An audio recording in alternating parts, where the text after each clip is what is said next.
Someone who maybe doesn't necessarily have your back when it comes to fighting games is Sony consoles. Like, you and I have personally seen top-level competitors at Capcom Cup, and we have spoken with them, and they're like, my setup is lagging right now. And I can point at 3 different things that could be, and it's usually not the monitor, it could be the monitor, but oftentimes I honestly think it's been the console they've been playing on. There's just simply no way the consoles can keep up. That's pretty much always been the case and will be for the foreseeable future. You know, if having a top-of-the-line fighting game experience is worth the $1,000, $1,500 or maybe more with GPU prices right now, to gamers, that's quite another story.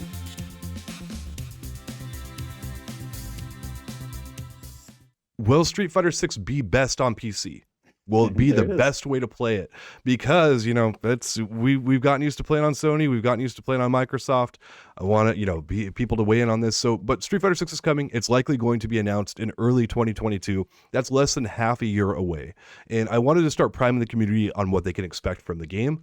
A lot of people are going to be buying hardware this holiday season, whether that's, you know, a new console or PC parts or whatever. I wanted to give them an idea of what they should be looking to buy based on what kind of experience they might want to have. So first thing here is PC is now Capcom's #1 platform. Hell has frozen over. Never thought I'd see this day, but here we are now. They said that they're going to be focusing on the PC, and they're generating enough sales now to justify this. So, and for people who don't know, porting from PC to consoles is not a bad thing at all. That's how a lot of games are done, especially with how, you know, consoles work. They're basically just a PC in this day and age. So if the PC is your main platform and then you kind of port it to other, you know, other things, that's not bad. It's not a bad way to go about it. So the best experience right now can be had with Street Fighter V on PC for a variety of reasons, and this is a trend I expect to see continue because it's that way for most gaming titles out there. But John, like, not only is this you play on PC now, and Capcom's like, okay, we're moving in this direction. I know you played mostly on consoles before. How does this news like impact you? Like, how do you feel like with Capcom saying that they're going to go this way? I do think that from what we've seen so far, that you're right, that PC is the best. Now, there's a lot of, I should say specifically, is the best way of playing fighting games as we know it today. Now, there are some hesitancies, right? Because it's not just when you get a PC, it's usually not just to play a fighting game or play a fighting game online for. And so there are other reasons that you might get held back with, you know, things like the price and stuff like that. But when you say that like this is the direction Capcom is going in, the first thing that I think of is like, well, great, because I think that's ultimately better. But then what about like all the hesitancies and the hiccups and stuff that PC has posed for people? And I remember playing in Wednesday Night Fights and having when that was PC 4, 5, 6 years ago, Street Fighter 4, and the issues that happened there.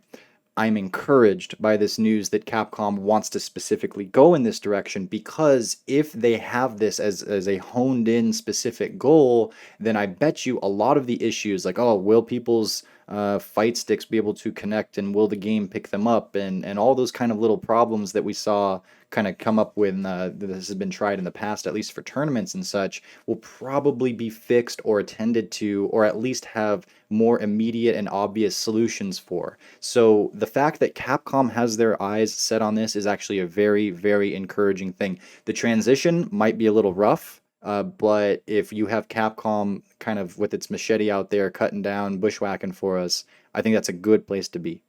Yeah, and this does not mean you can't buy a console and have a solid experience there. You might be just fine playing on Sony or Microsoft's hardware if you don't care about having the best experience. But for some people, you know, the best you can get is a big deal. And that leads right into number 2. You get what you pay for. That's the old adage, right? If you're willing to put down some serious cash, there's just simply no way the consoles can keep up. That's pretty much always been the case and will be for the foreseeable future. You know, if having a top-of-the-line fighting game experience is worth the $1,000, $1,500 or maybe more with GPU prices right now, to gamers, that's quite another story, because you're paying double, triple, maybe more, you know, to get that experience. Do you want to put that much money into it? And John, I know you really recently entered the PC gaming thing. Like, you know, you were console for a long time, but you're like, hey, let me make this jump. It helps with work. It helps with that. Do you regret doing that, or do you think that was a good investment for you? It's absolutely a good investment. Now, again, when we talk about this idea, we're usually talking about it with like, well, the highest priority is playing a fighting game effectively on it. And when someone decides to buy a PC or a console, almost none of them are going to use that as the heaviest weight that goes on the balance scales when they're trying to make a decision, right? So all the different things that PC affords you, though, it's like you can use a PC for so much in your everyday life that you would want to consider those as well when you are thinking about doing this, and really look at the big picture. And the fact that it also helps out with fighting games in the way that it does, it's like that's kind of a cherry on top, a particularly important cherry when you're someone like us. But yeah, so ultimately, no, ultimately, yes, I've been very happy that I've got the PC. I've used it for much more than just playing fighting games, but my fighting game experience is light years better, light years more advanced. And I look back with a very snobbish attitude towards playing on Sony now. And anytime I do, I always make a remark about, oh, I'll be back. I'm gonna go get a beer at the bar while the game loads up. And like that's not even really a joke. You kind of have time to do that kind of a thing. So yeah, I'm happy with my call. Yeah, so PC is much better, and you can check out all of our affiliate links below in the description. We get 120% of the money that goes there. If you guys want to do that, I'm kidding. We don't have affiliate links in here. We just, again, we believe in doing this stuff. It's and of course, you point your wife, girlfriend, grandparents, parents, whatever, to this video and let them know, hey, Event Hub's told me I need to buy a PC for all these other reasons, and boom, we got your back here. But someone who maybe doesn't necessarily have your back when it comes to fighting games is Sony consoles, because input delay and systems not being able to keep up with the games is kind of a running theme on the PlayStation platform, clear back since 2006. I'm not saying Microsoft's platforms are perfect, but input delay and like systems overheating and chugging along at poor frame rates have been a consistent issue on Sony's hardware throughout the years.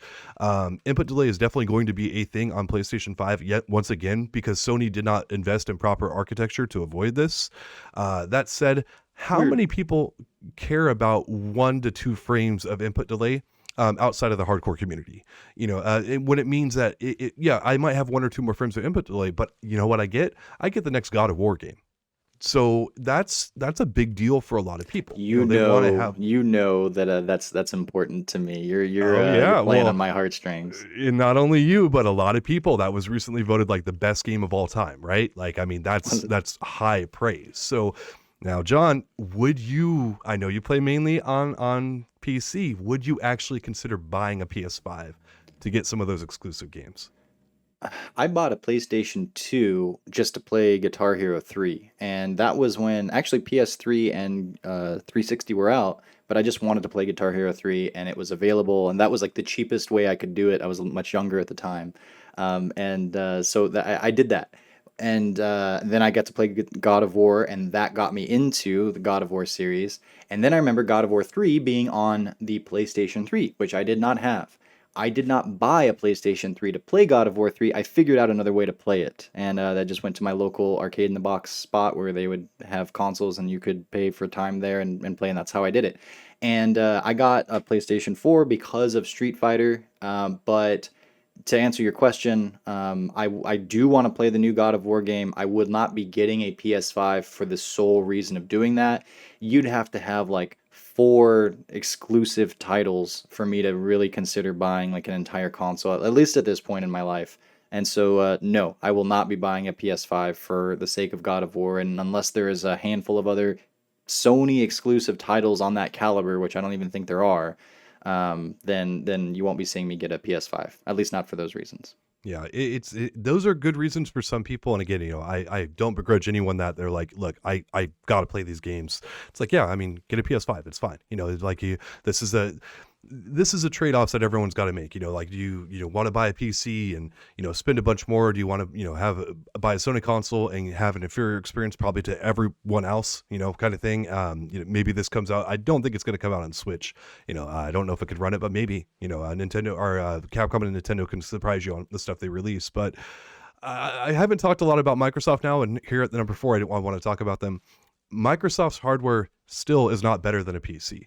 And if you're interested in running the game at, like, let's say a full 60 frames per second, or even a higher frame rate at 4K resolution with like ray tracing and a bunch of other features turned on, you're probably not going to be able to do that on Microsoft's current consoles. Maybe MS can pull it off because, like, they do some kind of smoke and mirrors in terms of like, what they do for full on ray tracing and all this kind of stuff. You're not getting kind of the same thing, but the Microsoft consoles are just very clearly not as powerful as a PC either.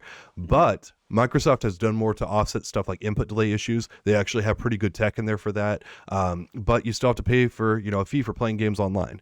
And you're also not getting that amazing library of exclusive Sony titles that we've talked about before.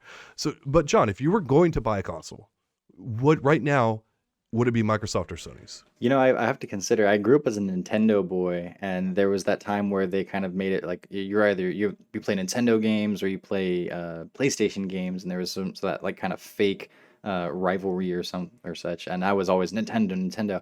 And then I remember I think the console that I played the most and had the most fun and the most hours of fun on was the Xbox 360. And I remember going from there to playing like Street Fighter 4 on PlayStation, and then playing Street Fighter 5 exclusively on PS5 for a long time, and just noticing how much longer load times were and things along those lines, and just being kind of like, this is just annoying. It's just so annoying. And it's like little things, but they add up. So if I was going to get a new console, I would say, my history has definitely been much better with Microsoft than it has been Sony. So all things the same, I would definitely go Microsoft over Sony. Yeah, I don't care as much about those exclusive games because I don't play a lot besides fighting games, and so I'd lean MS2 because their hardware typically runs fighting games better. But I'm looking for stuff like I'm mainly going to play on PC, and if developers aren't going to do crossplay, I'm probably not going to buy their product. There could be exceptions, but right now that needs to be the rule. Like we've just kind of gotten to certain standards right now in the FGC, but yeah, my leaning would be towards MS as well. But wait, hold on. I hear something. It's a bitch ass rage quitters of the week. It's another one. So this guy goes by the name, guy or girl or they them or whatever, goes by the name King HCO_PC. And the thing about this is, John, you don't know this, I've actually been playing with my family watching me more often. I got a Bluetooth speaker, I hook it up, and my baby daughter was sitting right there. She's 6 years old. She was watching me play, and this person decided, like, I'm getting my butt kicked. I quit. My daughter started to cry. She started to cry when this person rage quit. I'm kidding. She did not cry, but she did. She did say, "Daddy, you should do the spiral move. You should do boom, I did the EX spiral, knocked this person out." She called it. She's got reads at even 6 years old, and she called it so well, this person dropped out of the match. Hit him right in the pride. Yeah, right in the pride. And you know what? Next time you rage quit on me, you're not just rage quitting on me, you may be rage quitting on my kids too. And that's just messed up. So. Daddy, why is he such a bitch?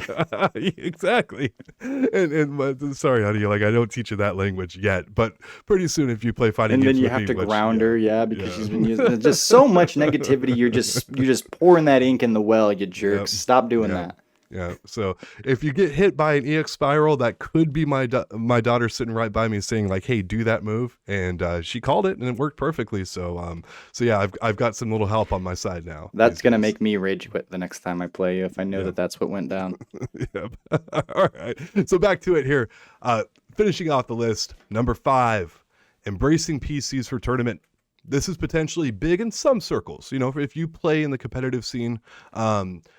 The FGC embracing playing fighting games on PC, especially in offline events. You talked about it before. There's been numerous issues with doing this in the past. And tournament organizers who have a big job on their hands making everything run smooth and all that kind of stuff, they said, look, configuration issues, the expense of having a bunch of strong PCs to like actually play on, it's a big deal. It's hard to do this.